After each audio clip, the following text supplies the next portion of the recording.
Where the turf meets the surf, beautiful Del Mar Thoroughbred Club as they host the Breeders' Cup World Championship. It is the crown jewel of the 2 days, the $7 million Longines Breeders' Cup Classic. You're taking a look at the morning line odds. Sovereignty is your favorite at 6-5.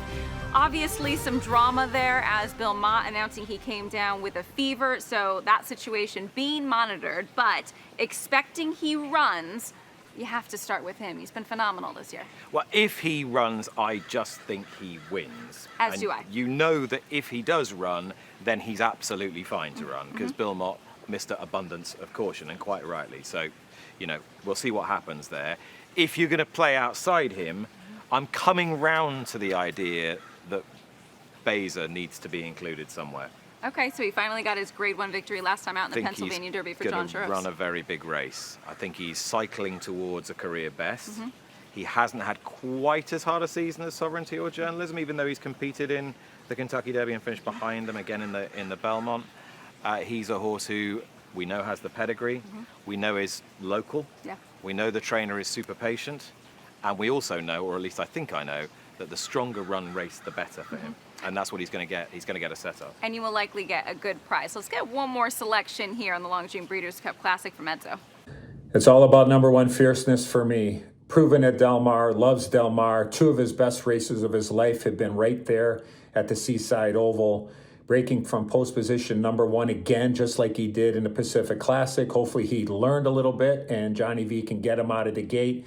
He's going to follow the Rabbit. The Rabbit is in there for one reason, and that's to ensure a quick pace for trainer Chad Brown and Sierra Leone, who will be in the back of the pack.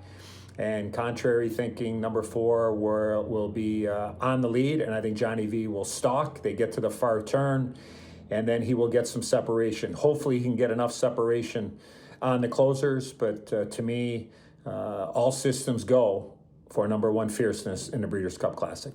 There is no denying that Fierceness has shown moments of brilliance. It's just whether or not you're going to see him do it back-to-back. He overcame adversity last time out. Unfortunately, they draw the 1 hole again, though. He does, though, love Del Mar, doesn't he? Edzo's spot on. Something about that California sunshine. And it is something of a specialist's track. So I do get it. This is the point. It's really difficult to break down arguments in favor of most of these horses because most of them are so talented.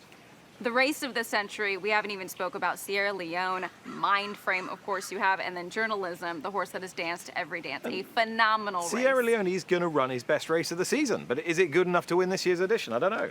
We shall see. Tune in, NBC on Saturday, USA and Peacock for the Longines Breeders' Cup Classic.